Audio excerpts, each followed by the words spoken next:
तो मैंने उसके लिए क्या किया, देखो इसको लिखा 8 raise to the power 1, 8 raise to the power minus x.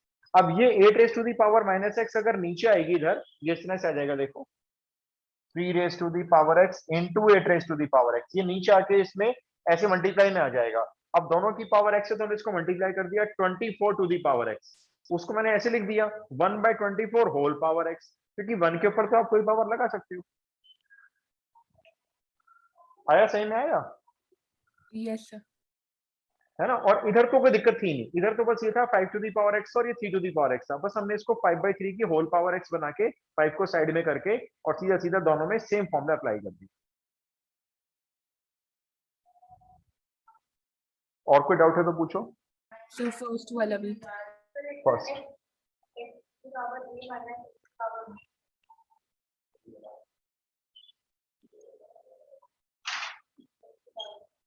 ये अरे ब्रैकेट खोल लो। नहीं नहीं, पहले तो मुझे बताओ x की पावर a और x की पावर c जब मल्टीप्लाई होंगे तो क्या लिखा जाएगा? x की पावर ac। नहीं, बेस सेम जब मल्टीप्लाई में होते हैं तो पावर हमेशा ऐड होती है, a प्लस सी, और प्लस कर नहीं पा रहे हैं इसलिए ऐसे लिखना पड़ रहा है a प्लस सी को। और इसी तरह से x to the power b plus C, जब बेस सेम मल्टीप्लाई होते हैं तो पावर हमेशा ऐड ही तो होती है। अब सीधा सीधा इसमें इंटीग्रेशन का फॉर्मूला डाल देते हैं, a प्लस सी क्या करते हैं x to the power n के इंटीग्रेशन में, बताओ तो कर लो बस, जो भी n पावर है इसमें +1 सेम पावर डिवाइड में, और इधर क्या हो जाएगा x to the power b plus C plus 1 upon same power divide में, और प्लस सी एक लास्ट में कर लेना, आंसर हो गया। नहीं आया सही में? है ना, सिंपल था ये तो, बिल्कुल सिंपल।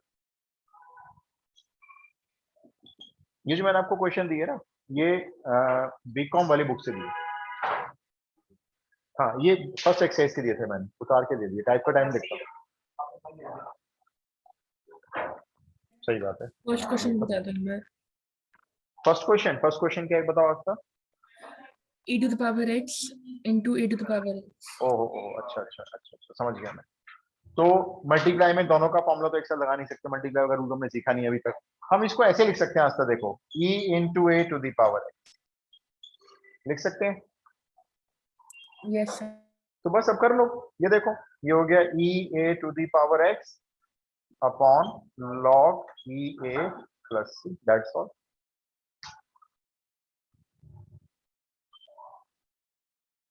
आया सही में? यस। और कोई? थोड़ा सा ऐसे एडजस्ट कर लो इधर उधर, मतलब जिग जैग बैठ जाते हो। तो इसका एक बार आंसर टैली करवा दो एक बार। नहीं, मैं इसके आंसर ना, टाइम वेस्ट होगा, देखो मैं आपको इसके आंसर सेंड कर दूंगा, आप टैली कर लेना, है ना, टाइम वेस्ट नहीं होगा ना उससे। मैं आज की वर्कशीट भी दे दूंगा आपको और आंसर आप टैली कर लेना, मैं आंसर सेंड कर दूंगा इसका, वरना हमारा ना पूरा ये क्लास ना आंसर टैली करने में निकल जाएगी। अच्छा, हम लोग कर रहे थे पार्शियल फ्रैक्शन, उसमें मेथड याद है एबीसी निकालने का। एक क्वेश्चन को रिकैप कर लेते हैं फिर आगे चलेंगे। वो मैं समझ गया, वो अभी आगे आएंगे हमारे, हम वहां पहुंचे नहीं अभी, वो 3 है। नहीं अच्छा, अब आपको साइन वर्ड्स वाला नहीं करवाना, वो 2 और है अभी। हाँ मैंने स्टार्ट कर दी, मैं बल्कि भूल गया था। प्लस होता है दो इंटीग्रेशन में, जब कोई क्वेश्चन हो और उसमें प्लस या माइनस हो तो उसको हम अलग अलग कर सकते हैं। एक बार आज तो कोई एग्जाम्पल बोलो बेटा जो आप पूछना चाह रहे हो। जैसे आपने भी कराया था 8 to the power 1 minus x वाला, हाँ हाँ तो सर उसमें प्लस लगा हुआ बीच में, तो उसको हम अलग अलग इंटीग्रेशन में लिख सकते हैं, टर्म्स में ब्रेक ब्रेक हाँ हाँ, करके। क्यों नहीं क्यों नहीं। जैसे मान लो मैं आपको एक ये देता हूँ, ए टू दी पावर एक्स और 3 टू दी, सपोज मैं ये देता हूँ, सपोज करो, तो आप दोनों को अलग अलग इंटीग्रेशन में लिख सकते हो, बीच में प्लस का साइन है क्योंकि, ठीक है सर। है ना, प्लस माइनस है तो आप अलग अलग कर सकते हो। अच्छा, फटाफट से क्लास क्लास का रिकैप करेंगे।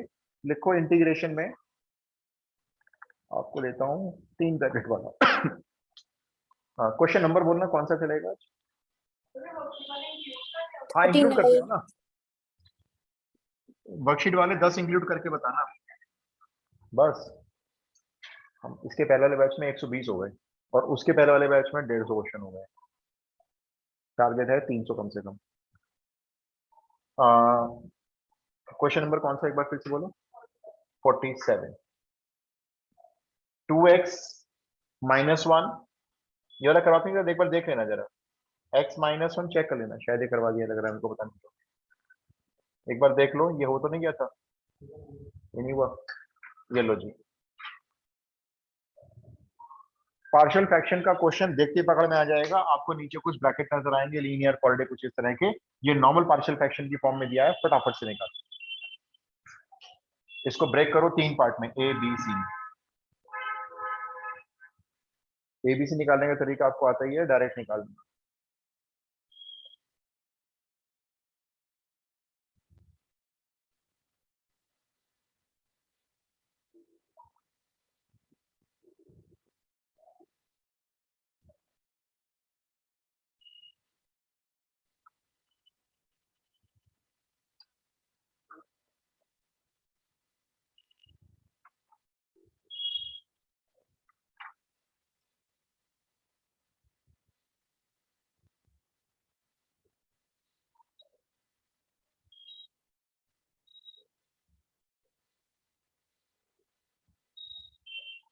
एक बार टैली कर ले आपस में एक दूसरे से, ए क्या आ रहा है, -1/3, भाई चेक करो, ए सबका सेम होना चाहिए, यूनिक होता है।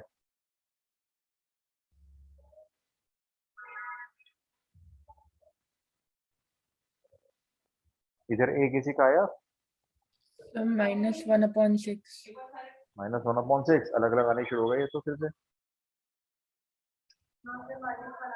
तो आज एक बार चेक करो भाई, दो बच्चे क्योंकि यही कह रहे हैं।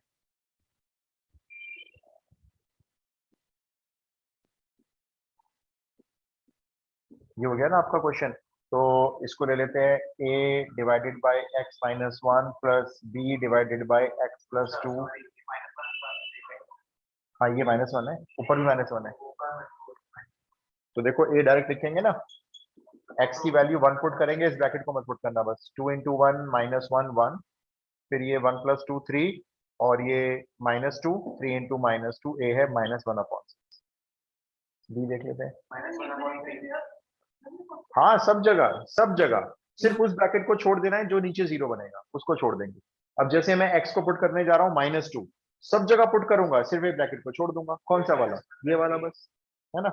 तो करें जरा -2 पुट, -4 -1, ऊपर तो आ रहा है -5, नीचे आ रहा है -3 और ये -5 हो गए ना, -15 कर लो नीचे, -1/3। +1/3 नहीं हो गया, सही कह रहे, -1/3, -5/15 था क्योंकि, और c ले लेते हैं, c के लिए 3 रख लेते हैं, 6 - 1 5, 5/2 × 5, 5/10, यानी 1/2, बस।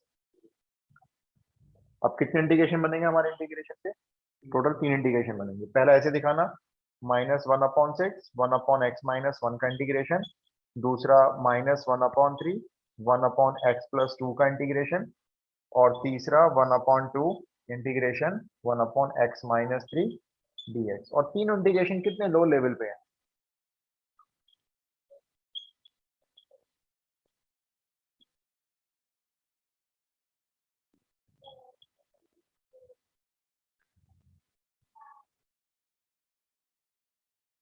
+3 आंसर हो गया। लो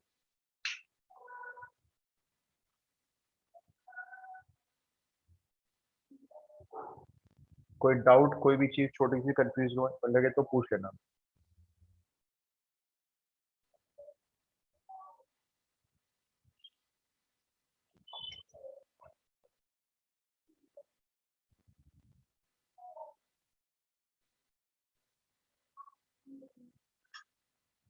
चले आगे।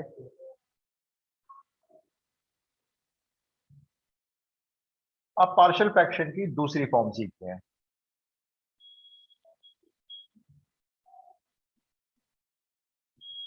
अब देखो, है कुछ नहीं करना, वही है जो कर रहे थे, बस एक चीज नहीं आएगी आपके सामने, मैं एक एग्जांपल लेता हूं इसके लिए।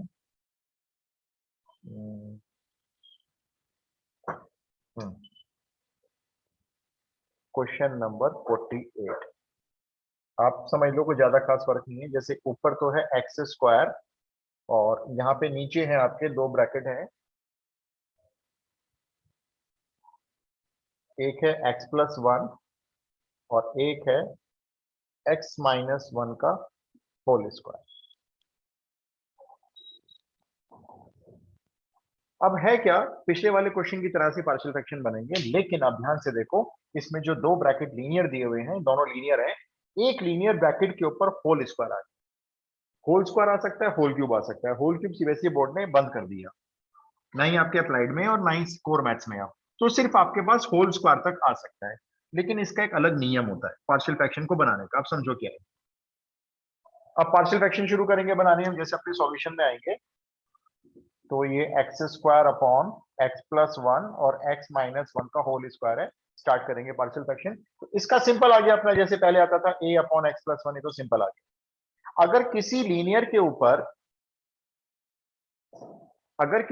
ब्रैकेट के ऊपर 2 पावर आती है, 3 पावर आती है, 4 पावर आती है, मैं आपको समझाया तो आगे तक का, अगर 2 पावर आएगी तो इसके 2 पार्शियल फ्रैक्शन बनेंगे, और अगर इस पे 3 पावर आएगी तो इसी के 3 पार्शियल फ्रैक्शन बनेंगे।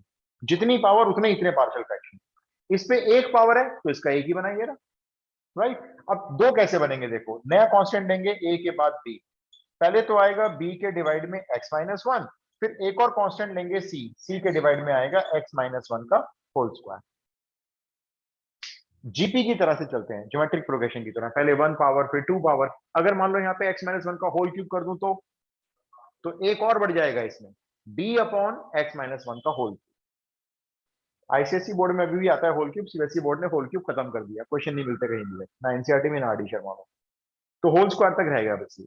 चलो अब आप मेरे को ये बताओ, अगर मैं इन तीनों का एलसीएम लूं, मैं आपको शो करूंगा एलसीएम, वैसे जरूरत नहीं है, इन तीनों का एलसीएम लूं तो बताओ एलसीएम में क्या क्या आएगा। ये तीन है, जैसे एक एक्स प्लस 1 आएगा और एक ये वाला आएगा, क्योंकि ये तो इसी में आ जाएगा ना फिर तो वो एलसीएम से एलसीएम कैंसिल हो जाएगा, राइट। इस बार मैं आपको एबीसी डायरेक्ट नहीं बोल रहा हूँ निकालने के लिए, अभी निकलवाऊंगा वैसे भी डायरेक्ट आपसे एबीसी, या चलो पहले आपसे डायरेक्ट निकलवा देता हूँ। पहले तो मुझे ए निकाल के बताओ, जैसे कर रहे थे पहले वही कहानी, जैसे कर रहे थे ना वैसे ही करो। ए निकाल लो, एक्स की वैल्यू -1 पुट करके बता दो यहाँ पे, -1 का स्क्वायर 1, यहाँ तो पुट करना मत, इसलिए छोड़ देना, 1/4। 1/4। अब बताओ जब मैं x को 1 पुट करूंगा, x को 1, तो b निकलेगा या c निकलेगा? b नहीं निकलेगा, b नहीं निकलेगा। आपका जब x को 1 पुट करोगे तो c निकलेगा, क्योंकि इसमें जो हायर पावर x माइनस 1 की वो यहां पर है, तो c निकालो। चलो b को फंसने दो, b को देखेंगे, c निकालो। चलो x को 1 पुट करो यहाँ पे, 1/2 नहीं हो गया? देखो यहाँ पे 1 पुट करोगे तो 1 + 1 2 हो जाएगा ना, ये लो जी c आ गया। अब कौन फंस गया? b फंस गया। ये तो करते हैं ना, तो a और c तो अभी भी हमने वैसे ही निकाले, यहाँ पे लिख देंगे ऑन सॉल्विंग। अब b को निकालने का तरीका समझ लो बस, और क्या है। अब b को निकालने के लिए x की वैल्यू 1 और -1 को छोड़कर कुछ भी रख लो, जो मन में आए वो रख लो, आसान सी रखना, लेकिन 0, चलो आपने बढ़िया चूज करी है, मैं भी 0 ही रखता वैसे। x को 0 पुट किया, कहां कहां? पूरी इक्वेशन में, सब जगह, पूरी इक्वेशन में 0 अपॉन पूरा जो भी है, क्या हो गया? 0। खत्म करो इसको। a की वैल्यू कितनी है? 1/4, ये रही ना, और यहाँ पे 0 पुट करना 1, तो कितना रह गया? 1/4। b तो पता नहीं है ना हमें, तो b तो मैं b लिखूंगा। अच्छा डिवाइड में कितना आएगा? -1। अच्छा c निकल चुका है, c रख लेते हैं 1/2, और यहाँ पे जरा 0 रखना, बस 1/2 रहेगा, क्योंकि 0 - 1 का स्क्वायर तो 1 ही होता है भाई। लो यहाँ से b निकाल लो ना, तो ये -b इधर आके +b हो गया, इधर 1/4 और 1/2 ऐड हो गए, तो 4 एलसीएम लेंगे, 1 + 2, ये लो जी, ये b आ गया 3/4। तो b के लिए थोड़ी सी मेहनत एक्स्ट्रा करनी पड़ेगी।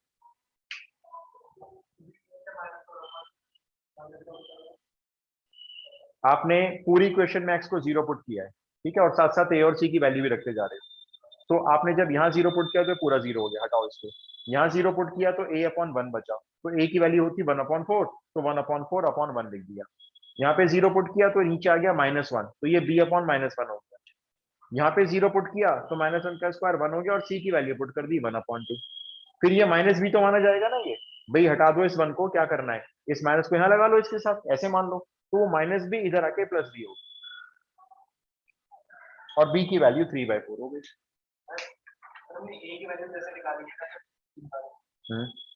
अगर हम सी की जगह बी निकालेंगे नहीं निकल सकती, क्योंकि जब आप एक्स को 1 पुट करोगे ना तो ये वाला पार्ट हर हाल, सोचो ना, जब हम इसका एलसीएम लेंगे तो क्या क्या आएगा एलसीएम में, एक एक्स माइनस वन का होल स्क्वायर आएगा और एक एक्स प्लस वन आएगा। तो एलसीएम लेने के बाद ये होल स्क्वायर तो आ जाएगा ए के साथ मल्टीप्लाई में, इसके साथ मल्टीप्लाई में कौन कौन आएगा, दोनों आएंगे। तो 1 पे भी ये 0 बनेगा और -1 पे भी 0 बन जाएगा। ठीक है, तो आप जब डायरेक्ट निकाल रहे हो ना वैल्यू, तो ध्यान रखना इनमें से 1 पुट करने पर किसकी वैल्यू मिलेगी, जिस पे बड़ी पावर है, तो सी मिलेगा, बी नहीं मिलेगा आपको। तो बी के लिए आपको एक थर्ड वैल्यू को अपनी तरफ से यूज करना है। वैल्यू आप कोई भी चूज कर सकते हो, चूज करना अपने लिए जो आसान है।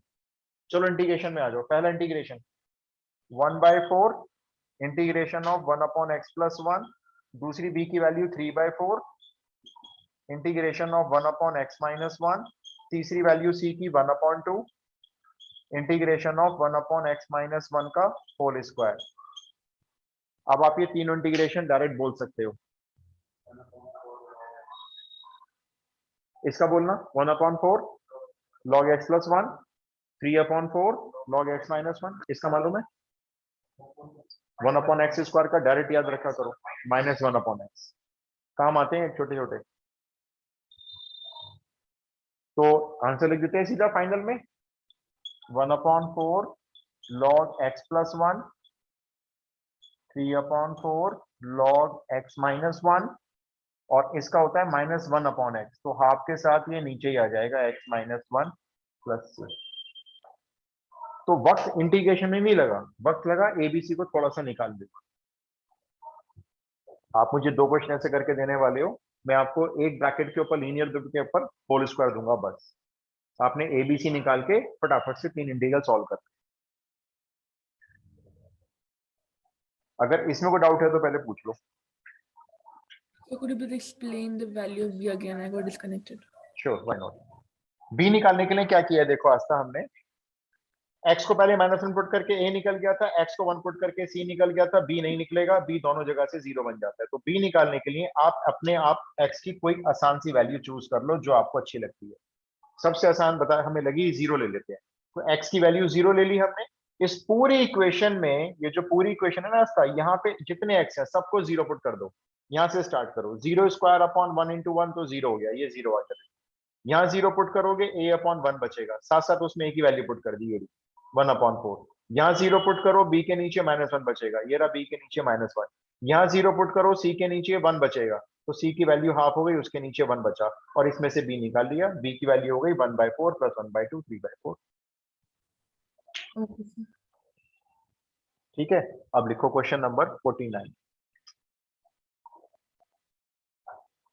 थोड़े से मेरे ये एबीसी निकालने के तरीके अलग हैं, बुक से मैच नहीं करते हैं, लेकिन आप बेफिक्र होकर निकालें, कोई गलती नहीं करेगा इसको। 2x+1, नेक्स्ट क्वेश्चन है 2x+1 divided by x+2, 2x+1 divided by x+2 into x-3 whole square.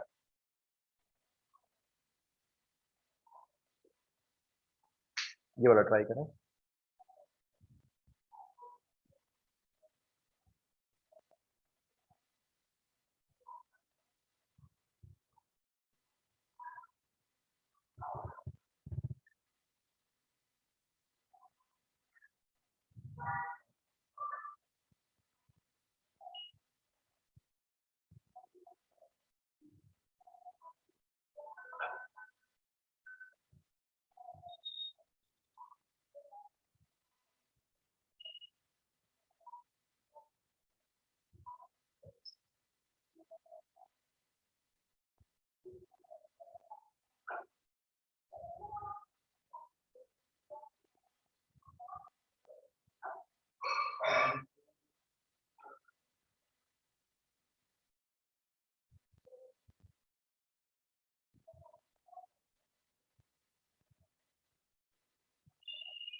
हाँ जी, ए बी से निकले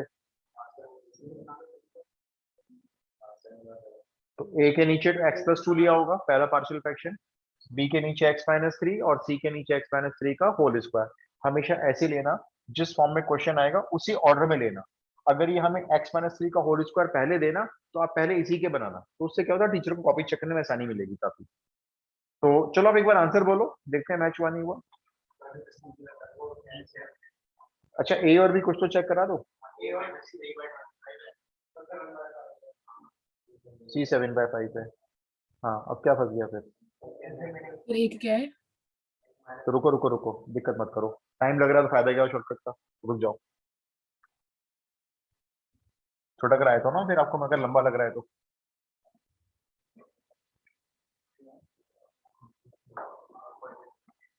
बोर्ड पे मॉइस्चर आया हुआ है, रब नहीं हो रहा। लेंथी नहीं आएगा, अगर लेंथी कैलकुलेशन जा रही है तो फिर हमारा फायदा नहीं होगा ना शॉर्टकट करने का कुछ। पार्शियल फ्रैक्शन देखो, इंटीग्रेशन तो आप कर ही लोगे ना। 2x + 1 x + 2 x - 3 whole square equal to a/x + 2 b/x - 3 c/x - 3 का होल स्क्वायर। ए तो बोलो चलो। माइनस, चेक करना भाई सबका सेम होगा। इधर चेक करो आस्था वगैरह मेरे को। ये मैच हो रहा है? Yes sir. सी बता दो, बी तो निकलेगा नहीं, सी बता दो। 3 पुट कराए ना, तो 7/5 बिल्कुल सही है। चलो बी के लिए वैल्यू क्या चूज की है? अच्छा चलो करते हैं फिर, तो जीरो आपने आसानी लिया है, मुझे लगा कोई आपने आसान, चलो कोई बात नहीं, एक्स को 0 पुट करते हैं। अब एक काम करते हैं, हाँ बस आप ना -2 नहीं लेनी है और 3 नहीं लेनी है, वो तो ऑलरेडी यूज कर चुके हैं, तो कुछ भी ले सकते हो। अब एक काम करते हैं, आपको लग रहा है 0 पुट करने के बावजूद भी हमें एलसीएम काफी सारा लेना पड़ रहा है, एलसीएम एलसीएम सॉल्व करना पड़ रहा है, तो एक काम करो, एक्स को 0 पुट करेंगे लेकिन इसमें नहीं। हमें कहाँ परेशानी हो रही है? एलसीएम लेते वक्त नंबर्स ऐसे आ रहे हैं कि एलसीएम लेके उसको सॉल्व करने में टाइम वेस्ट हो रहा है। तो एक काम करो ना, एलसीएम वाला काम पहले ही कर लो। ये देखो मैं क्या लिखने जा रहा हूँ, 2x + 1 ए के साथ में लिखूंगा x - 3 का होल स्क्वायर, बी के साथ में लिखूंगा एक x + 2 एक x - 3 और मैं सी के साथ लिखूंगा एक x + 2। क्या आप ये लाइन पकड़ सकते हो मेरी इसके बाद वाली? मैंने क्या किया है, मैंने इन तीनों का एलसीएम लिया और वो एलसीएम इस एलसीएम से आमने सामने उड़ा दिया, तो एलसीएम वाला मसला खत्म कर दिया हमने। हम एलसीएम में फंस रहे थे, टाइम लग रहा था हमें, हमने एलसीएम का मसला खत्म कर दिया। अब हम x की वैल्यू 0 इसमें डालते हैं ना, ये आसान हो जाएगा। देखो यहाँ 0 पुट करते हैं, ये 1 हो गया। अच्छा a कितना निकाला है? -3/25 और x की वैल्यू 0 पुट कर ले तो ये 9 हो गया। अच्छा यहाँ 0 पुट करते हैं, यहाँ 0 पुट करते हैं, तो ये हो गया 2 × -3, ये माइनस का 6 भी हो गया। और यहाँ 0 पुट करते हैं 2c हो गया और c आपका 7, तो 14/5। भाई इतना तो थोड़ा तो करना पड़ेगा जितना बचा हुआ है अभी। अब एक काम करो ना, ये 6 भी इधर ले आओ, इस 1 को उधर भेज दो, ये हो गया आपका x को नहीं, हाँ 2c बचेगा ना, सही कह रहे हो। तो c की वैल्यू को 2 मल्टीप्लाई कर तो दिया, इसको 2 दिया ना, 14/5 बना दिया ना। अब देखो बेसिक कर रहा हूं मैं, तो ये -27/25, ये 14/5 और ये 1 इधर जाके हो गया -1। इसको सॉल्व कर लो, ये आपसे b निकल आएगा यहाँ से। एलसीएम वगैरह लेके ना थोड़ा सा इसको जरा सॉल्व कर लो, इतना टाइम लग सकता है। ए निकालने के लिए -2 रखा, सी निकालने के लिए 3 रखा और उसके बाद बी निकालने के लिए एलसीएम ले लिया और उसके बाद एक्स को 0 रख दिया।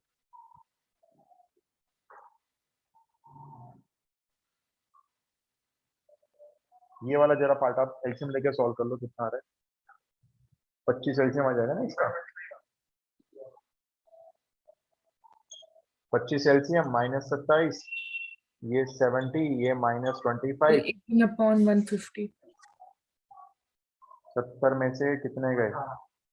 52 गए, 18 बचे ना। हाँ तो फिर ये 6 से कट भी तो जाएगा 18। तो बी आ रहा है 3/25 फाइनली। बी को लॉक करें। आज जो इंटीग्रेशन में आंसर बोल दो, ऐसे ही बोल दो आंसर तो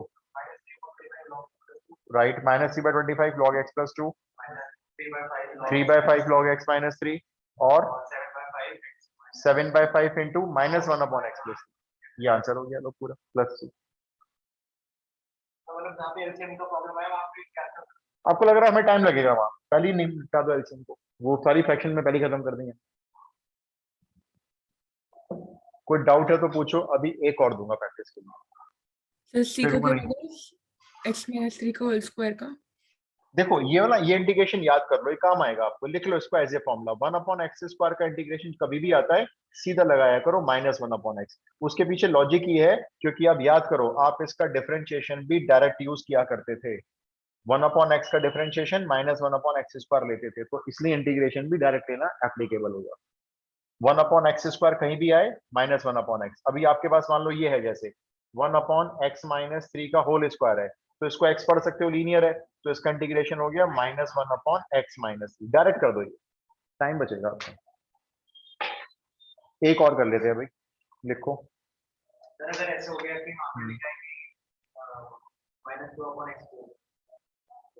नहीं, फिर कर लेना, मत याद करो। उस x³ को ऊपर ले लेना, x की पावर -3 बना के ऐसे, वरना कितने याद करोगे? फिर x4 होगा तो क्या करोगे? तो ज्यादा ये यूज होता है, होल स्क्वायर वाला यूज होता है, तो इसको याद कर लो। एक और कर लो जी, एक और प्रैक्टिस हो जाएगी। 3x - 2, 3x - 2 upon x plus 3, एक bracket x plus 3 into x plus 1 whole square. 3x - 2 upon x plus 3 into x plus 1 whole square.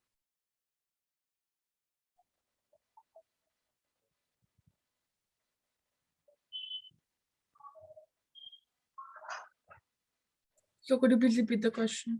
Sure, मैं लिख भी देता हूं। 3x - 2, क्वेश्चन नंबर कौन सा लिखना है? चलो ये हाफ सेंचुरी हो गई आज। 3x - 2 divided by x plus 3 into x plus 1 whole square.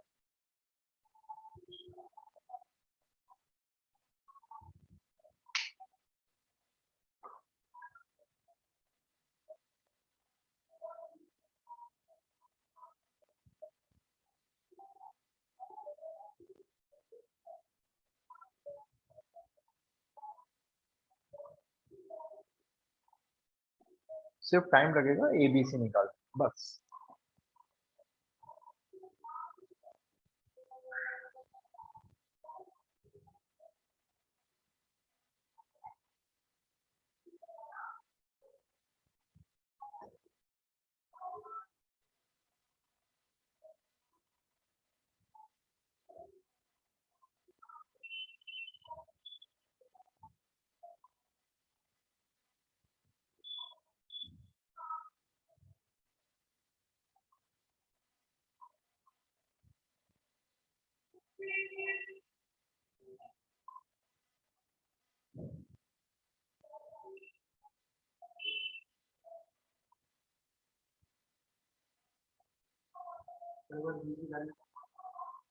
एक बार में b की वैल्यू बता दो जरा।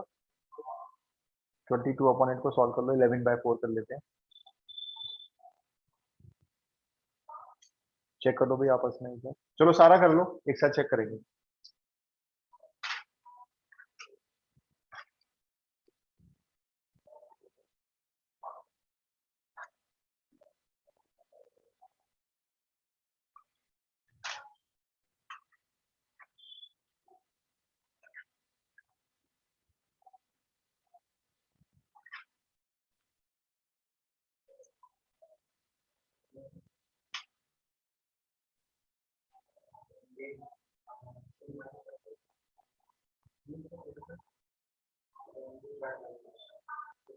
अलग अलग आ रहे हैं।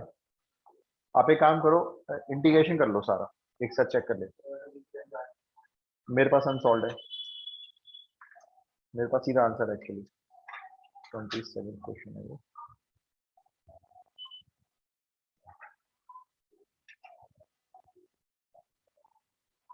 बी की वैल्यू क्या आ रही है वैसे?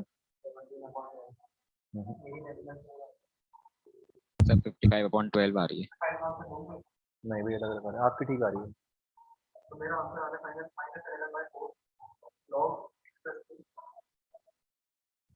आगे बोलो।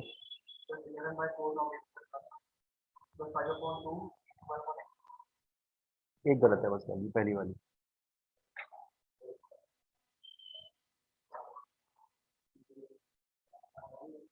गड़बड़ क्यों हो रही है देखते हैं।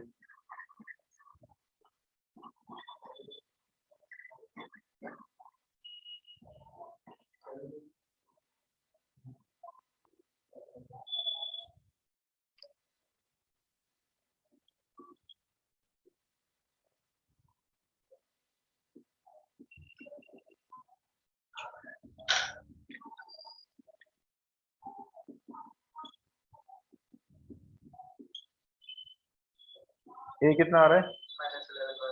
श्योर। एक्स को रखेंगे -3 तो -11 ऊपर, और -3 + 1 -2 का स्क्वायर 4, ठीक है। सी बता दो। -1 रखेंगे तो -5 ऊपर आएगा, और -1 पे 2 नीचे आएगा। ए और सी तो ठीक है ना सबके? तो बी मिसमैच हो रहा है। चलो एक काम करते हैं, एलसीएम लेके पहले एलसीएम उड़ा लेते हैं, वरना दिक्कत आएगी वही। चलो उड़ा, डाउन हो गई बैटरी इसकी। ए के साथ x+1 होल स्क्वायर, बी के साथ x+1 x+3, और सी के साथ खाली x+3। ठीक है जी। अब क्या पुट करना है बोलो? 0। चलो 0, तो 0 -2 -2 -11/4 इंटू 1, बी तो पता नहीं, खैर 0 + 1 0 + 3 यानी 3b, और सी है आपका -5/2 इंटू 3। ओके है इतना? तो एक काम करते हैं, 3b को यहीं रोक लेते हैं और बाकी सबको इधर भेज देते हैं। ठीक है, तो 3b एक तरफ ही रहेगा। अब इधर -2 में 11/4 ऐड हो जाएगा, और ये -15/2 भी इधर आके ऐड हो गया। एलसीएम आ गया 4 -8 +11 +30। 41 में से 8 गए, कितने बचे जी? 41 हो गए ना, इसमें से 8 गए। 41 में से 8 गए, 33 बचे ना। 33/4 और 3 से कट गया 33, 11/4। बी आ रहा है 11/4। अब चेक करो, तो फिर एक आपका मिसमैच क्यों हो रहा है? फर्स्ट वाले में क्या बोला था आपने? आंसर क्या बोला था? अच्छा 11/4 बोला था, सॉरी मुझे 7/4 सुनाई दिया। बस अब तो हो गया फिर तो। अब एक काम करते हैं, आंसर यहीं से देख लेते हैं। -11/4 log x+3, बी है कितना? 11/4 इंटू 1/x-1, और यहाँ पे साइन माइनस का कर लेना, क्योंकि -1/x+1 आने वाला है ना वो। सॉरी, इसका थोड़ी आएगा, तो इसका आएगा। सॉरी 11/4 log x+1, और इसका आएगा, सी का आ गया -5/2 इंटू -1/x+1, तो वो प्लस का 5/2 बना लेंगे उसको। ये आंसर हो गया बस। उसमें कैसे निकालते हैं? 3 बनेंगे उसमें, मतलब एक पार्शियल फ्रैक्शन और आ जाएगा। नहीं आएगा, सीबीएसई बोर्ड ने हटाई दिया। आप कहो तो मैं आपको करवा देता हूँ, लेकिन रुको, मेरे को बस और भी चीज करवानी है, टाइम वेस्ट हो जाएगा। मैं वो भी करवा दूंगा, लेकिन आपको एक नॉलेज के लिए।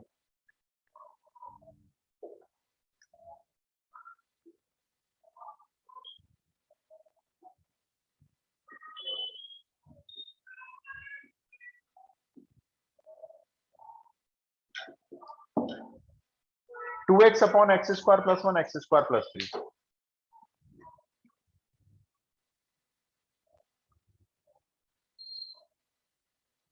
क्या नीचे दोनों ब्रैकेट लीनियर है? ना, एक ब्रैकेट लीनियर नहीं, दोनों के दोनों में x² है, पार्शियल फ्रैक्शन नहीं लग सकता, नहीं लगा पाएंगे। अब क्या करें? ऊपर ध्यान से देखो, ऊपर क्या है? 2x dx, 2x dx, dx के साथ जो 2x है, ये किसका डेरिवेटिव है? नजर आया ना कि 2x जो है dx के साथ वो x² का डेरिवेटिव है, और हमारे पास नीचे x² अवेलेबल है। तो पहले हमने क्या किया, पार्शियल फ्रैक्शन लगा सकते नहीं है, तो हमने x² को पहले एज्यूम किया t है। चलो इसका डेरिवेटिव बोलना, 2x dx dt हो गया। ये हो गया ना, वापस आ गया इंटीग्रेशन में, ये इंटीग्रेशन आ गया। 2x dx तो बन गया dt, डिवाइड में क्या आ गया t+1 t+3। क्या अब ब्रैकेट लीनियर हो गए? अब हो गए लीनियर, अब तो फटाफट से हो जाएगा क्वेश्चन सॉल्व। अब बोले को पार्शियल फ्रैक्शन किसका लेंगे, देखो हम 1/t+1 और t+3 का पार्शियल फ्रैक्शन लेंगे। dt नहीं जाएगा पार्शियल फ्रैक्शन, वो थोड़ी है पार्शियल फ्रैक्शन का पार्ट, तो सिर्फ 1/t+1 t+3, a के डिवाइड में t+1 और b के डिवाइड में t+3। अब यहां से a और b निकाल के अपना इंटीग्रेशन कर लो, log t+1 सॉल्व कर लेना। तो सिंपल सी बात, अगर नीचे x² आपको दे रहा है, वो आप पार्शियल फ्रैक्शन करना जानते ही नहीं है उसका, तो इसलिए आप क्या करोगे, देखो उसमें टी तो नहीं मानना कहीं, मुझे राइट चेंज कर।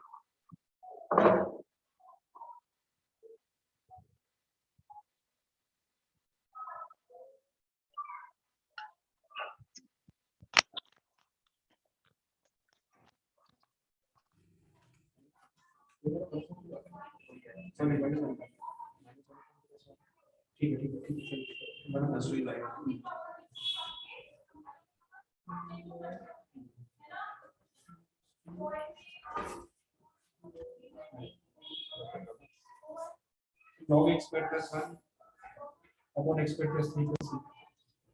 log x+1 log x square plus 1 हाँ वो तो t को रिकॉल कर लेंगे ना, तो a कितना है वैसे 1/2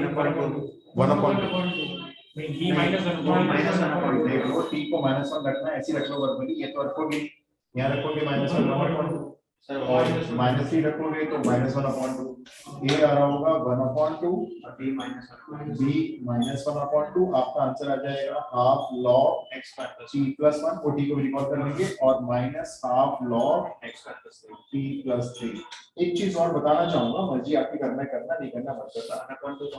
हाफ कॉमन ले सकते हैं, मर्जी है, आपको लगता है नहीं करना मत करना। हाफ कॉमन लेकर ये दोनों लॉग माइनस में हो जाएंगे, और जब दो लॉग माइनस में हो जाते हैं तो एक प्रॉपर्टी लग जाती है कि लॉग एक कॉमन हो जाता है और दोनों वैल्यू ऐसे डिवाइड में आ सकती है, ऐसे भी आंसर को लिखा जा सकता है। और अब इसमें हम t के प्लेस पर वापस x² रखेंगे। ये क्लियर? अब एक चीज और बतानी है, बहुत इंपॉर्टेंट।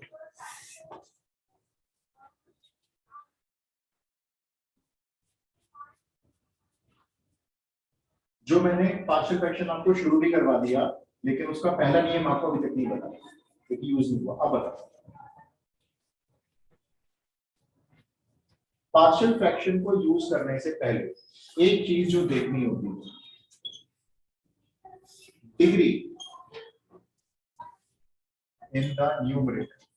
ऊपर जो x में एक्सप्रेशन होता है, कई बार x² होता है, कई बार खाली x भी मिला है हमको, जो डिग्री होती है न्यूमरेटर में मस्ट बी, हमेशा होनी चाहिए कैसी, less than the degree of the denominator. ये पहला नियम है पार्शियल फ्रैक्शन को लगाने का, जो अब तक डिस्कस नहीं किया गया, क्योंकि मैंने आपको जितने क्वेश्चन दिए उसमें आप चेक करो, ऊपर डिग्री कम थी, नीचे डिग्री ज्यादा थी। जितने भी क्वेश्चन किए, जैसे हमने क्वेश्चन मान लो ये किया 2x - 3, मान लो ऐसे क्वेश्चन किए हमने, तो ऊपर डिग्री हमने देखी भाई कितनी है, ऊपर डिग्री 1 है, नीचे देखा भाई कितनी डिग्री है, नीचे 3 है, ठीक है, नीचे बड़ी है ऊपर छोटी है। अभी जो क्वेश्चन किया उसमें भी यही था, ऊपर डिग्री कितनी थी 1 और नीचे आ गया था t², तो डिग्री 2 थी। लेकिन अब जो मैं आपको क्वेश्चन देने जा रहा हूँ उसमें ऐसा नहीं है, तो भी नहीं होना चाहिए, इक्वल पे भी नहीं कर सकते हो, बड़ी होने पर भी नहीं कर सकते। मैं आपको दो केस दिखाता हूँ, ये आप नोट कर लो, नोट करना, मैं आपको क्वेश्चन बताता हूँ। ना तो ऊपर इक्वल होनी चाहिए डिग्री, ना ही ऊपर बराबर होनी चाहिए, ना बड़ी होनी चाहिए, ऊपर हमेशा छोटी होनी चाहिए। एग्जाम्पल, ये एनसीईआरटी में कवर नहीं है।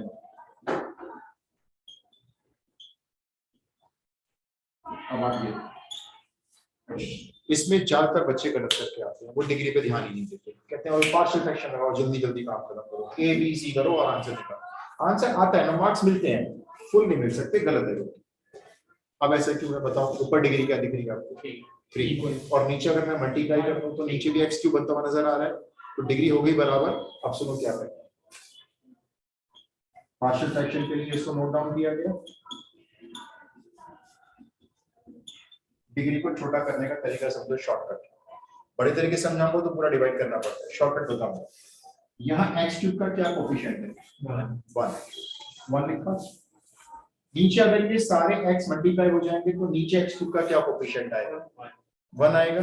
ये पहला पार्शियल फ्रैक्शन है जो इसकी डिग्री को छोटा करेगा। अब आप पूछोगे कैसे आया, क्यों आया? तो ऐसे होता है, देखो मैं एक्चुअल अगर फिगर में जाऊं तो पहले मैं इस x क्यूब को इस पूरी इक्वेशन के साथ डिवाइड करूंगा। मान लो ये आ रही है आपकी 3x और 3x, मान लो 3x square minus 9x minus 6, कुछ ऐसे आ रही है इक्वेशन। तो पहले क्या किया जाता है, ये x क्यूब इस पूरी इक्वेशन से डिवाइड होता है। कैसे होगा? x क्यूब से जाएगा 1 टाइम, यहाँ पर आएगा x क्यूब, यहाँ पे पूरी आ जाएगी, साइन चेंज करेंगे कैंसिल, अब यहाँ पे बचेगा आपका क्वाड्रेटिक बचेगा। ठीक है, फिर क्या किया जाता है, इस पार्शियल फ्रैक्शन को ऐसे लिखा जाता है, 1 आया पहले वो 1 लिखा जाता है, फिर प्लस लगाकर रिमाइंडर अपॉन डिवाइजर आता है। रिमाइंडर जो भी है वो यहाँ लिख देते हैं, पता नहीं क्या, डिवाइजर ये 3 ब्रैकेट हो जाते हैं, वो डिवाइजर होता है वो 3 यहाँ पे आ जाते हैं। तो वो जो 1 आया ये वो हो गया, और जो डिवाइजर के नीचे 3 ब्रैकेट आई यहाँ पे, उसके पार्शियल फ्रैक्शन आगे बन जाते हैं। हमें डिवाइड करके दिखाने की कोई जरूरत नहीं है, नहीं हम दिखाएंगे, हटाओ इसको। हमें सिर्फ क्या करना है, पार्शियल फ्रैक्शन तो लगाओ, कोई मना नहीं कर रहा, लगाने में एबीसी लगाना है, लेकिन अगर डिग्री ऊपर नीचे सेम है तो मैंने आपको क्या बताया, ऊपर जो एक्स क्यूब का कोफिशिएंट है 1 वो लिखेंगे, ये डिवाइड कर रहे हो आप एक तरह से, और जो नीचे एक्स क्यूब का कोफिशिएंट आएगा वो लिखेंगे, ये आपने डिवाइड कर दिया। चलो बताओ, मैं इसमें चेंज करता हूँ, ये 5 है और यहाँ पे है 2x माइनस 3। अब बताओ ऊपर क्या आएगा 5 और नीचे आएगा, बताती सही। तो अभी क्या है, अभी तो कुछ नहीं, चलो अभी तो 5 है नहीं, चलो यहाँ पे 2 भी नहीं है, तो बस ये 1/1 आया। अब मुझे बाकी के पार्शियल फ्रैक्शन बोल दो, जैसे बोलते हो a upon x minus 1, b upon x minus 2, और एबीसी को निकालने का तरीका वही है जो पहले था, कोई चेंज नहीं है उसमें। ए बोलो डायरेक्ट, चलो कोई फर्क नहीं पड़ेगा इस वन का आंसर।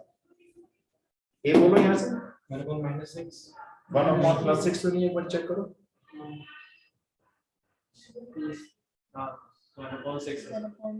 x को 1 पुट कर रहे हो ना, या तो पुट नहीं करोगे, ये हो जाएगा -1 और ये हो जाएगा -2, 1 upon 2 नहीं आएगा। ध्यान से देखो, बहुत जल्दी नहीं है, आराम से देखो, 1/2 आ रहा है। b बताओ चलो, 2 रखो, 8 upon ये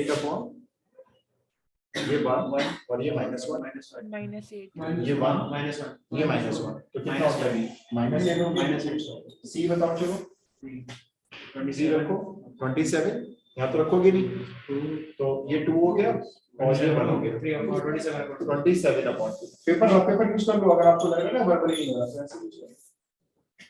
बस आ जाओ इंटीग्रेशन में, पहला इंटीग्रेशन बोलो, पहला बोलो x इसका आएगा इंटीग्रेशन, बस यही तो बात है ना। देखो तो पहला ऐसे करो, 1 का शो कर देते हैं, फिर दूसरा ऐसे लिख लेना हाफ 1 upon x minus 1, फिर तीसरा लिख लेना -8 upon x minus 2, और फिर लास्ट इंटीग्रेशन होगा आपका 27 upon 2 upon x minus 3। बस अब इंटीग्रेशन में कौन सी देर लगेगी। तो खास बात मैंने आपको क्या बताई, अगर डिग्री ऊपर नीचे सेम दिख जाए तो किसी भी हालत में पार्शियल फ्रैक्शन इसके बिना लिए मत ले लेना। बच्चे इसको स्किप करते हैं, ये नहीं लेते, बाकी के 3 लेते हैं तो उनके 3 पार्ट आंसर के मैच हो जाते हैं, ये वाला मैच नहीं होता है, मिसिंग होता है, तो इसका कम से कम 1.5 नंबर है।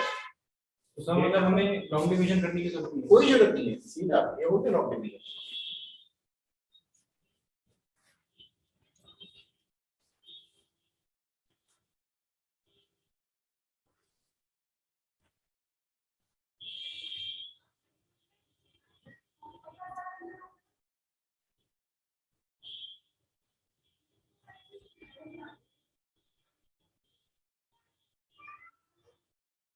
इधर सबको सही में आ गया? आस्था, आदित्य, जानवी बताओ। Yes. I'm audible? Yes, sir. ये शायद कनेक्ट नहीं।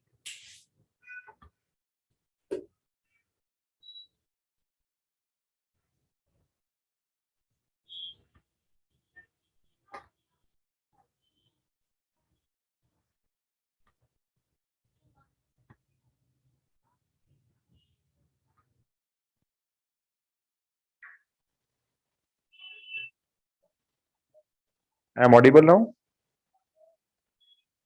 Yes, sir, you are. हाँ, अब मेरे को आवाज आई है ना इसमें, पहले आवाज ही नहीं आ रही। क्वेश्चन लिख लो भाई एक फटाफट से, ध्यान से देखना, ऊपर नीचे डिग्री चेक कर लेना, डिग्री सेम मिले तो आपको पता है क्या करना है। फिर डिवाइड करना पड़ता है, रफ पेपर यूज करना पड़ेगा, बताता हूँ।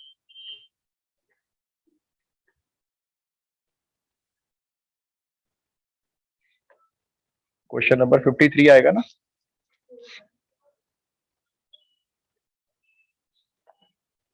Three plus 4x minus x square divided by x plus 2 x minus 1। ये वाला जरा कर लो, मैं थोड़ा सा पानी पी लूं। डिग्री वैसे सेम है क्या ऊपर नीचे, देख लिया आपने? वैसे ऊपर डिग्री कितनी दिख रही है आपको? स्क्वायर है, 2 है, और नीचे डिग्री कितनी है? 2 है, x इंटू एक्स 2 है। तो कर लो, आपको बताइए अब तो क्या करना है।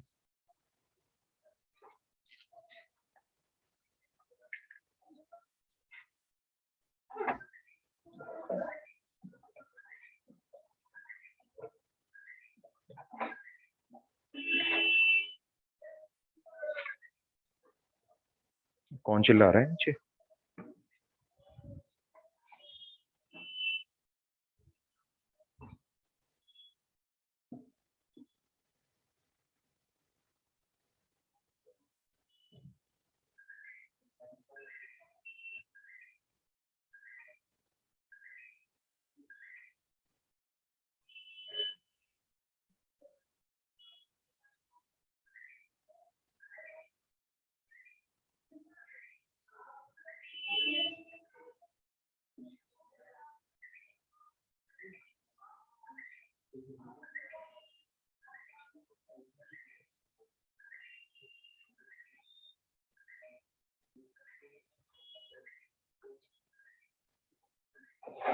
डिग्री ऊपर नीचे सेम है, ध्यान से करना।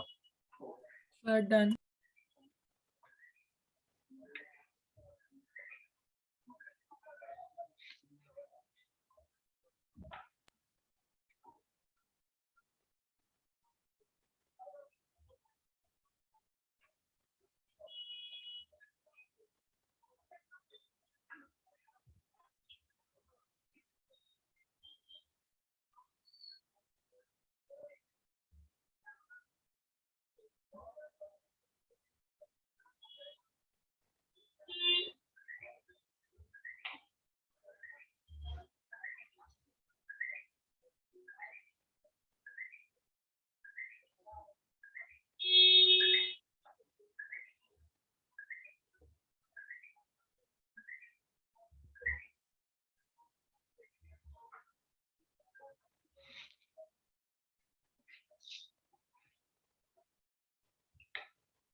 Sir, done.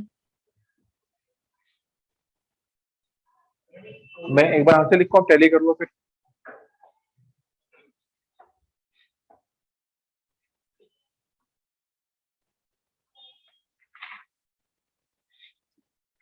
मैं जो बुक का आंसर वो लिख रहा हूं, आप देखो इससे मैच होता है क्या? Minus x plus 3 log x plus 2 और प्लस 2 लॉग एक्स माइनस 1। ये देखो आप, अगर ये मैच हो रहा है तो ठीक है भाई, डन। कोई प्रॉब्लम किसी को पूछो भाई। हाँ ये देखो, अच्छा ये बताओ डिग्री ऊपर चेक करनी आ रही है?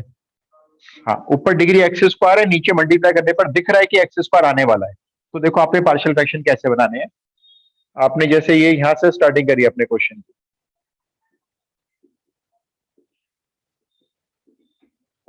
ऊपर एक्स स्क्वायर का कोफिशिएंट बताओ क्या है? -1।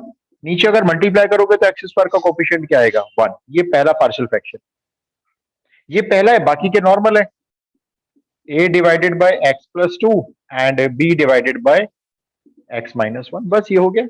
अब a की वैल्यू आती है हमको निकालनी, डायरेक्ट -2 पुट करना है, तो 3 -8 -5 और -9 हो गया ना।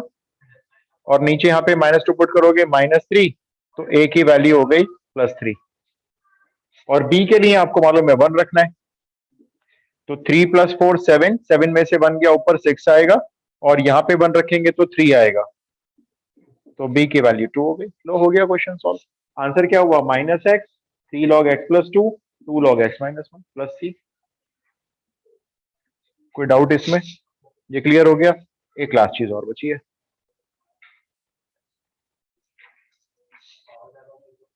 अब जो बताने जा रहा हूं बिना पार्शियल फ्रैक्शन के बताऊंगा, लेकिन पार्शियल फ्रैक्शन भी सिखा देता हूं आपको कि उस बच्चे को तो पार्शियल फ्रैक्शन से आता है, हमें तो नहीं आता। वैसे क्वेश्चन नंबर क्या है? 54। ये वैसे एक फॉर्म है लेकिन इसको क्वेश्चन में बना के ऐसे दिया हुआ है, देखो x ब्रैकेट x⁴n + 1। इस फॉर्म के क्वेश्चन, इस फॉर्म का मेरे कहने का पर्पस क्या है सुनो। बाहर एक x मिलता है सिंगल, अंदर ब्रैकेट में x⁴n + 1 + 2 + 3 कोई भी कांस्टेंट मिलता है। तो इस टाइप के क्वेश्चन को सॉल्व पार्शियल फ्रैक्शन से कैसे करना है, मेरा मेथड अलग है। पहले आपको ये दिखा दूं पार्शियल फ्रैक्शन। तो देखो इसको, ये एनसीईआरटी में है, अगर 12th की एनसीईआरटी देखोगे तो उसमें ऐसा क्वेश्चन दिया हुआ। एनसीईआरटी क्या कराती है, इसको भी x⁴n बनाते हैं। वो कहते हैं दोनों जगह सेम हो जाएगा, अंदर बाहर दोनों जगह। तो इसको x⁴n बनाने के लिए बताओ कितना मल्टीप्लाई करोगे? x⁴1 तो पहले से है, वो n बनाना है 1 पहले से है। अच्छा मान लो x³ बनाना है तो कितना मल्टीप्लाई करोगे? x²। एक पावर कम करके बोल रहे हो, ध्यान रखना। x4 बनाना है तो बस ये पूछ रहा था। अगर हम इस x को x⁴n बना रहे हैं तो कितना मल्टीप्लाई करेंगे? x⁴n - 1। तो हमने क्या किया, x⁴n - 1 से ऊपर और इसको भी नीचे मल्टीप्लाई करके ऐसे बना लिया। ये बन गया। कोई बैलेंस खराब तो नहीं किया ना हमने क्वेश्चन का। अब हमने क्या किया, x⁴n को t ले लिया, क्योंकि इसका डेरिवेटिव ये रहा ऊपर, देखो नजर आ रहा है। डेरिवेटिव बोलना है इसका, n x⁴n - 1 dx = dt हो गया। अब हम गए इंटीग्रेशन में वापस। ये जो x⁴n - 1 है और जो dx है उसकी वैल्यू आपको यहां से दिखाई देगी है dt/n। तो dt तो अंदर, n सीधा बाहर, और डिवाइडेड बाय बोलो क्या लिख दूं? t और t+1। अब आ गया पार्शियल फ्रैक्शन। -1, इसको 1/n को बाहर छोड़ दो, आंसर में लगा देंगे। पार्शियल फ्रैक्शन किसके बनाएंगे? t और t+1 के, a/t b/t+1। जरा ये बोल देना कितना आ रहा है वर्बली। t को 0 रखना है, बोलो। तो 0 t को 0 रखोगे तो यहां मत रखना ना, 1 नहीं आएगा। यहां थोड़ी रखोगे 0 कोई, यहां नहीं रखते ना। t को 0 रखना है तो यहां थोड़ी रखेंगे, इसमें रखेंगे 0। चलो b बताओ। -1 -1 हो गया ना, -1। अब भाई पहले t को 0 रखा तो 0 यहां नहीं रखेंगे, इस वाले फैक्टर में यहां रखेंगे 0, वरना तो नॉट डिफाइंड हो जाएगा ना फिर। ये तो करते हैं हम जब a और b निकालते हैं, तो जो यहां से आती है वैल्यू उसको इसी वाले फैक्टर में पुट नहीं करते ना, बाकी जगह पुट कर लेते हैं t की वैल्यू 0। चलो आंसर बोलो, 1/n बाहर होगा, बोलो। a पुट करके बोलो ये वाला इंटीग्रल सीधा log t। दूसरा बोलो, b की वैल्यू -1 है ना, तो -log t+1 प्लस c। ये आंसर है। इस आंसर को थोड़ा सा मॉडिफाई किया जा सकता है। क्या करेंगे बताना? 2 log माइनस में तो क्या करेंगे, ऐसे लिख सकते हैं इसको, देखो log t/t+1। t की वैल्यू को रिकॉल करना मत भूल जाना बस। t क्या था हमारा? x⁴n।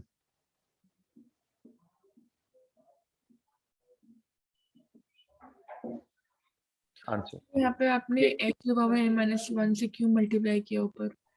ये, इसका रीजन ये है, देखो ये जो x⁴n है और ये जो x है, ताकि ये दोनों सेम पावर के हो जाएं, तो इसको t मानने से इसका डेरिवेटिव ऊपर मिल जाता है।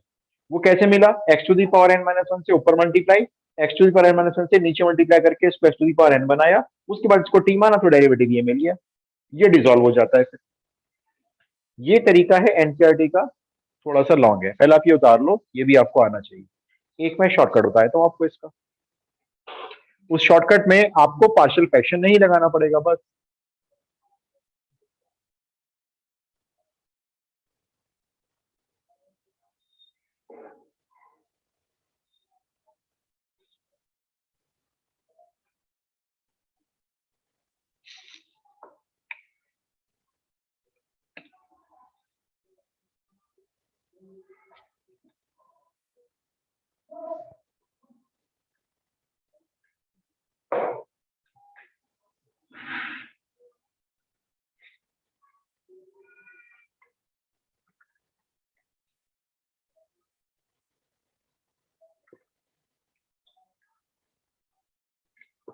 हो गया?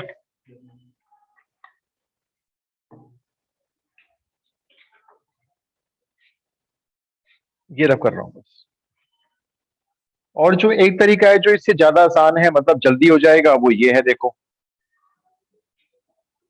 आप कुछ मल्टीप्लाई डिवाइड मत करो, आप ये करो, ये जो x to the power n है ना, इस ब्रैकेट से बाहर कॉमन निकालो, इस x to the power n को बाहर कॉमन निकाल लो, x के साथ मल्टीप्लाई में डाल दो, ये बन जाएगा 1 और ये बन जाएगा 1/xn। ऐसे हो जाएगा। इसको मल्टीप्लाई करके बताओगे क्या हो गया ये? x पावर n+1 है ना, इस ब्रैकेट को t मान लो, काम खत्म करो, ये लो, इसको t मान लिया, इसका डेरिवेटिव निकालते हैं, चलो 1 का 0, 1/xn का कैसे करते हैं भाई? ऐसे मान लो इसको, देखो यहाँ लिख के दिखाया था, x to the power -n मान लेते हैं इसको, इसका डेरिवेटिव क्या होता है? -n पावर आगे x टू दी पावर कितनी? -n-1 है ना, या इसको ऐसे लिख दूं -n/x to the power n+1, ये डेरिवेटिव होगा ना, तो यहां लिख देता हूं मैं -n/x to the power n+1 dx dt। अब देखना ये कितना है, 1/x टू दी पावर, ये भी तो वही है, डेरिवेटिव में आ रहा है ना इसका मतलब ये। तो मेरे को बताओ 1/x to the power n+1 की वैल्यू यहां से देख के बताओ क्या आएगी? ये एक्स्ट्रा है बस आपके पास, ये है बस एक्स्ट्रा, ये कहां जाएगा? dt/-n। मैं वापिस आ रहा हूं, देखो इंटीग्रेशन में। अब देखो मेरा इंटीग्रेशन कितना सरल हो चुका है, ये 1/x to the power n+1 यहां से दिख रहा है, -1/n भार dt, ये डिसॉल्व हो गया डेरिवेटिव से, और ये आपका t बन गया। बस ये करना है सॉल्व, ये बता दो क्या होता है, आंसर हो गया -1/n log t plus c, जिसमें t को आप वापस ये रख लेना उठा के यहाँ। So but how do we get to know कि मल्टीप्लाई करना डिवाइड करना है? थोड़ी सी देखो जो फॉर्म्स होती है ना, आपको थोड़ी सी ये लर्न करनी पड़ती है। जैसे अब ये फॉर्म मैंने आपको बताई, इस फॉर्म के क्वेश्चन ऐसे और भी बन जाएंगे। मैं आपको यहाँ दे दूंगा x, यहाँ दे दूं x टू दी पावर 4+1, यहाँ दे दूं x टू दी पावर 7+1। तो आपको थोड़ा सा याद रखना होगा कि इस फॉर्म में इस प्रकार से चलते हैं तो आसान है। यही प्रॉब्लम इंटीग्रेशन के साथ, आपको एज ए स्टूडेंट बहुत सारी चीजें याद रखनी पड़ती है।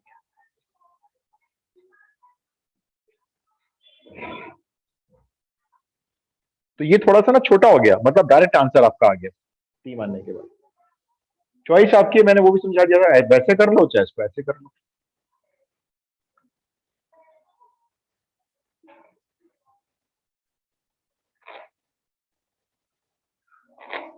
Got it? चलिए, तो मैं आज आपको वर्कशीट 2 डाल दूंगा, व्हाट्सएप ग्रुप पे डाल दूंगा अभी, तो फिलहाल आप वो भी कर लेना, प्रैक्टिस होती रहेगी ना साथ साथ। ओके जी।